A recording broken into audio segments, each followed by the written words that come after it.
Quelles sont les raisons qui pourraient vous pousser à ne pas considérer Chypre comme un endroit où s'installer ou s'expatrier?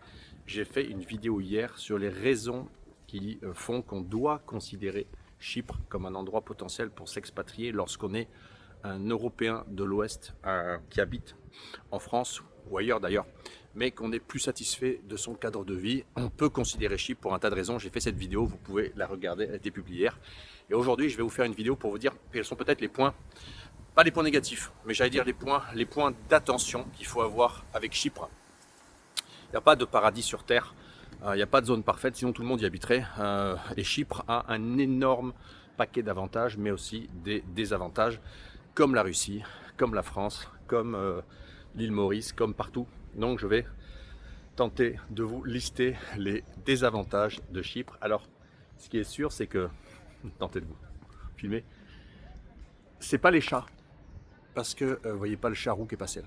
Chypre, c'est l'île des chats. Alors ça, c'est plutôt un point positif que j'ai pas cité dans mes points positifs hier. Mais voilà, les points négatifs de Chypre. Pourquoi je vous parle de Chypre? Je vous parle de Chypre parce que je suis Alexandre, que je fais de la ruspatriation. J'accompagne en fait les Français qui ont des projets vers la Russie, des projets de vie en Russie ou avec la Russie par le biais de la ruspatriation, un écosystème d'accompagnement complet que j'ai créé. Et je parle aussi beaucoup de zones comme l'Arménie, mais pas que. J'ai essayé de vous parler de Chypre parce que je suis à Chypre. Donc aujourd'hui, vidéo sur les points négatifs de Chypre. Hier, dans ma vidéo sur les points positifs de Chypre, je vous ai filmé l'ambassade de Russie à Nicosie. Et regardez derrière moi ce bâtiment rose. Eh bien, sachez que ce bâtiment rose est le bâtiment du ministère des Affaires étrangères de la Fédération de Russie. C'est là qu'une grande partie du staff diplomatique consulaire est logé. C'est dans un quartier qui est un peu excentré sur Nicosie. C'est une zone absolument extraordinaire. Elle est en hauteur, près du centre de la ville, et elle est extrêmement verte. Vous allez voir, je vais descendre dans les rues et vous filmer un petit peu. C'est des zones, vous voyez, extrêmement sympas. Il y a des immeubles de 3-4 étages, 5 étages, et puis beaucoup d'arbres. Il y a une densité assez faible, c'est magnifique. Alors, Chypre, quels sont les points d'attention à avoir si on envisage Chypre pour y déménager? Le premier point d'attention qu'il faut avoir sur Chypre, c'est la dimension insulaire, bien sûr. La dimension insulaire. Chypre, c'est une petite île. 37-38% de son territoire est occupé par l'armée turque, occupé par la Turquie qui a fait une opération militaire spéciale en 1973. Opération militaire spéciale qui a réussi. Et donc, les Turcs ont libéré, de leur point de vue, et réunifié 35 gros tiers de l'île. Et les Grecs, les Chypriotes ont perdu un tiers de leur pays, qui est désormais sous contrôle politique, administratif, militaire turc. Donc Chypre, c'est une île, c'est petit, 30% du territoire est occupé, et occupé d'une façon particulière parce que Chypre Nord n'est pas un état reconnu. Alors on peut y aller quand on est chypriote, grec, quand on est russe, quand on est européen. Il y a des checkpoints, on peut circuler, sachez-le, c'est ouvert. Mais voilà, l'expérience Chypre Nord est quand même très particulière. Et donc, il y a toujours ça en tâche de fond, en toile de fond, en fait, la dimension d'une partie de l'île qui est occupée, partie de l'île dans laquelle il y a une guerre, il y a une zone, en fait, tampon frontalière dans l'île qui traverse la capitale Nicosie, des barbelés, et on voit l'autre partie de l'île. Donc on voit les troupes turques, on voit les citoyens turcs ou les citoyens kurdes ou les citoyens chypriotes du nord qui sont installés là-bas, et surtout, eh bien, il y a une espèce de zone tampon un petit peu qui n'a pas été touchée depuis 50 ans, qui est un peu à l'abandon, donc c'est assez compliqué, c'est assez particulier comme atmosphère, et donc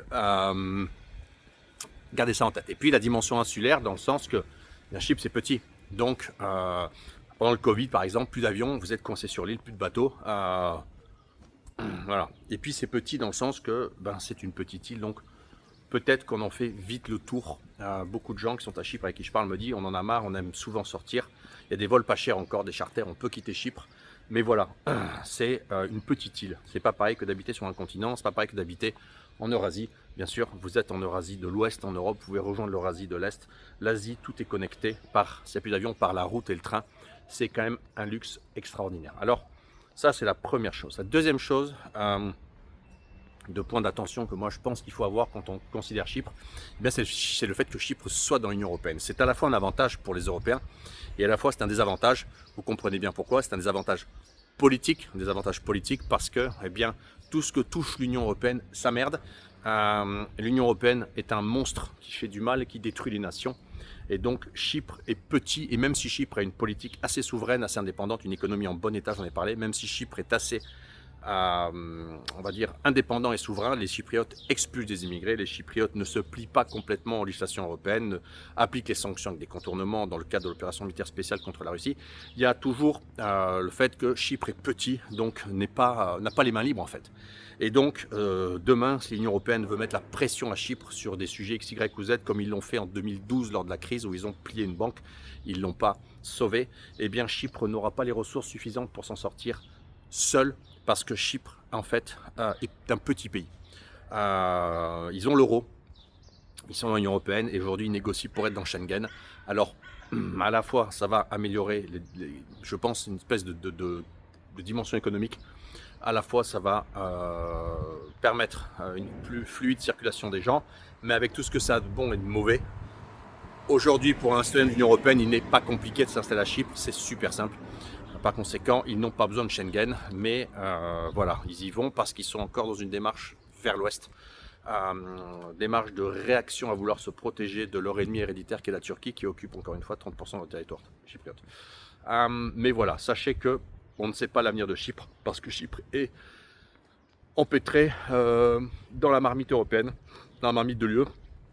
Et que quand l'UE va péter, vous savez que moi je fais partie des gens qui pensent que l'UE va péter politiquement d'abord, puis économiquement, peut-être économiquement, puis politiquement. Eh bien, Chypre sera dedans. Alors ils sont en périphérie géographique, ça c'est leur chance. Et ils ont la chance aussi d'avoir des liens très forts avec d'autres pays du monde, l'Arménie, le Liban, la Russie, etc. Il y a beaucoup de partenariats. La diplomatie chypriote est assez efficace. Ils ont beaucoup de liens d'échange avec un tas de pays en Asie aussi. Ils sont très malins là-dessus. Mais voilà, c'est dans l'Union européenne, c'est le deuxième point d'attention. Le troisième point d'attention qu'il faut avoir sur Chypre, selon moi, Néoptolémou Street. Néoptolémou. Kastoros Street. C'est bien ici. Troisième point d'attention qu'il faut avoir, c'est, selon moi, c'est le fait que le monde entier, aujourd'hui, sauf l'Union européenne, le monde entier se réaffirme en quelque sorte. Les pays qui étaient des pays extrêmement ouverts, c'était le cas de beaucoup de pays dans le monde, sont aujourd'hui en train de se fermer. Il est plus difficile où que ce soit d'immigrer. Il est plus difficile où que ce soit d'émigrer, il est plus difficile où que ce soit de s'expatrier, ça se complexifie sur le plan des papiers, sur le plan financier, sur le plan des visas, sur le plan de la recherche d'emploi en local, sur le plan de la maîtrise de la langue. Partout dans le monde, on a un espèce de phénomène de contraction qui fait qu'il est de plus en plus compliqué de s'expatrier. Chypre est dans l'Union européenne, mais sur ce plan-là, Chypre ne suit pas vraiment la tendance de l'Union européenne. Chypre, la langue dominante, c'est le grec, il y a aussi le chypriote, qui est plus proche d'un dialecte qui est parlé par tous les habitants quasiment, mais la langue c'est le grec, et la deuxième langue c'est l'anglais. Donc l'avantage, j'en ai parlé hier, c'est que ma vidéo sur les points forts, c'est qu'on parle anglais, on peut survivre facilement à Chypre. Mais la difficulté, c'est que pour chercher du travail aujourd'hui, il y a de nouvelles, on va dire, législations en cours, de nouveaux règlements. De plus en plus, il y a des professions réservées aux citoyens grecs, c'est même plus aux résidents, c'est aux citoyens chypriotes et grecs. La deuxième chose, c'est qu'il y a un tas de professions pour lesquelles il faut absolument parler grec. Il faut parler grec, c'est-à-dire que vous avez un tas de secteurs de l'économie dans lequel, sans la langue grecque, eh bien, on n'est plus embauchable, etc. Donc, il y a une forme de, pas de refermement, mais de contrainte à l'hellénisation linguistique qui fait que pour les gens qui vont chercher un travail en local, eh bien, il faudra de plus en plus parler grec, il faut de plus en plus parler grec, voire il faut avoir fait des diplômes. Par exemple, pour monter une agence immobilière à Chypre, sachez que il faut un diplôme Bac+3 local, il faut la langue grecque et il faut un examen de langue grecque et il faut la citoyenneté chypriote pour pouvoir opérer. J'aime beaucoup en tant que Français le nom de cette résidence, la Perla. Tous les hommes me comprennent. Bien, alors, donc ça c'est une chose. Autre point d'attention sur Chypre. quelque chose qui touche les pays en réémergence et les pays de l'Union européenne. Ce sont deux choses différentes, mais qui à Chypre sont commutées. C'est qu'en fait, il y a eu une forte inflation ces 15 dernières années. Chypre s'est beaucoup enrichi. Il y a 20 ans, quand je venais à Chypre, c'était loin derrière la France. Aujourd'hui, Chypre a dépassé la France. Chypre est plus riche que la France. Ouh, ah bah. Donc, il y a vraiment une tendance forte d'enrichissement, mais a des impacts forts sur l'immobilier et les coûts de l'immobilier, cet enrichissement global général, hausse du PIB de Chypre. Par contre, il y a encore une très forte quantité de bas salaires. Donc en fait, vous avez un pan de l'économie qui a des salaires faibles. On trouve encore à Chypre, dans les grandes villes chypriotes, que ce soit Nicosie, peu importe, on trouve encore des salaires à 600, 700, 800 euros par mois. On va pas se le cacher, avec 800 euros par mois, c'est dur de survivre, surtout quand on n'est pas un local et qu'on ne sait pas vivre à la locale, manger à la locale, se loger à la locale, qu'on n'a pas les référents à la locale. Donc grosse. Regardez l'olivier là. C'est beau ça. Un cactus. J'adore ça. Donc toute une dimension qui fait que si vous cherchez un boulot à Chypre, en local, sans compétences, attention, ça va être compliqué. Après, si vous êtes un entrepreneur, vous bossez à distance, il y a un paquet de chats à Chypre.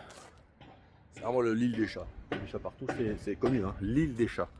Il y a des milliers de chats, des dizaines de milliers de chats. Partout, vous allez sur les plages, il y a des chats. L'île des chats, il faut aimer les chats. Si vous n'aimez pas les chats, alors point négatif, si vous êtes un chatophobe, vous êtes chatophobe, ça existe, hein, le chatophobe, c'est celui qui n'aime pas les chats, eh bien il ne faut pas aller à Chypre. Parce que il y a des chats partout. Vous êtes chatophobe, voilà. C'est comme si vous êtes sinophobe, vous n'aimez pas les Chinois, mais il ne faut pas aller s'installer à Shanghai. Pareil. Voilà. Donc, si vous êtes un retraité, je reprends mon raisonnement sérieusement, si vous êtes un retraité, si vous êtes un entrepreneur, vous bossez dans l'IT, alors c'est topissime. Vraiment, c'est topissime parce que là, vous avez des revenus peut-être un peu différents et rapidement, au-delà d'un certain seuil de revenus, on a un cadre de vie, confort de vie, niveau de vie qui est assez exceptionnel. Yigea Street, c'est beau. Hein. Il est beau ce bâtiment des corps diplomatiques russes. Je vais monter par là. Donc, je vais vous montrer un peu ce que je construis. Donc, ça c'est encore un point d'attention. Autre point d'attention que peut-être il faut avoir. Je parlais hier du fait, dans ma vidéo sur les points positifs, que Chypre est hyper sûr, c'est le cas. Par contre, il y a une grosse immigration. Une immigration clandestine, une immigration légale aussi. Il y a une grosse immigration du sud global. Il y a des clandestins d'Afrique, de Syrie, qui débarquent en permanence. Alors les autorités répondent. Hein. Ici, ils répondent. Hein. Ici, c'est pas comme en France. Ici, on arrête les mecs, on les met dans des jardins, enfin dans des camps de détention, de rétention. Les mecs qui sont illégaux, on leur botte le cul. Ils sont très contrôlés. Il y a une relative fonctionnelle adaptation au marché du travail, aspiration de la main-d'œuvre au marché du travail qui fait qu'ils se prennent des coups de pied dans le cul pour aller bosser. Je vais vous montrer une aire de jeu. Là, ça, c'est une aire de jeu. En fait, derrière moi, vous avez le bâtiment humide et vous allez voir une aire de jeu. C'est pour vous comparer avec une aire de jeu à peu près normale comparée à ce qu'on peut trouver en Russie. Vous voyez derrière moi, il y a en fait des constructions. En fait, dans ce quartier, ça, c'est des immeubles en construction. Vous avez typiquement un immeuble là-bas qui est ça, et vous avez des jeunes femmes qui font du sport derrière moi, qui sont des Chypriotes. Donc, vous voyez l'ambiance super cool. Donc en gros, il y a vraiment cette dimension qui fait qu'il y a une forte immigration. Il y a une grosse main d'œuvre sri-lankaise, indienne, philippine, etc. On vit très vieux à Chypre, donc les gens âgés ont beaucoup d'aide à la maison. Voilà, donc vous prenez les bus le soir, les transports en commun. Il n'y a pas un système de transport en commun très développé, mais quand vous les prenez à Nicosie, par exemple, il y a beaucoup d'étrangers. Il y a 80% de non-grecs dans les transports en commun. Il n'y a pas d'insécurité comme ça. Hein. C'est juste qu'il faut s'adapter à ça et accepter ça. J'accompagne aujourd'hui, je conseille une femme qui va s'installer à Chypre. C'est pas la première. C'est quelque chose que je lui ai mentionné. Autre point d'attention sur Chypre. Alors, en fait,